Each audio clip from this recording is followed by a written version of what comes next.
If you're choosing between DocuSign and Adobe Sign, both are solid tools. But which one's better really depends on how you plan to use it. Let's start with DocuSign. It's widely used in the business world and comes packed with features like ID verification, reminders, payment collection, and a huge number of integrations. Especially useful if you're working with tools like Salesforce, Google Workspace, or advanced CRM systems. It's ideal for larger teams or anyone dealing with complex documents and approval chains. The downside? It's a bit more expensive and might take a little time to get used to if you're brand new to it. Now onto Adobe Sign. If you already use Adobe Acrobat or Creative Cloud, it's a very natural fit.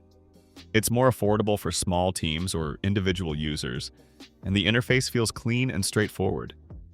You can edit PDFs, request signatures, and manage documents without much of a learning curve. But compared to DocuSign, Adobe Sign doesn't offer as many third-party integrations. It's better for more basic workflows or creative teams who are already in the Adobe ecosystem. So, what's the bottom line? Choose DocuSign if you need more flexibility, advanced features, and deeper integrations. Go with Adobe Sign if you want something easier to use, more budget-friendly, or already work with Adobe products. Both can handle signing documents smoothly. It just depends on what you're looking for.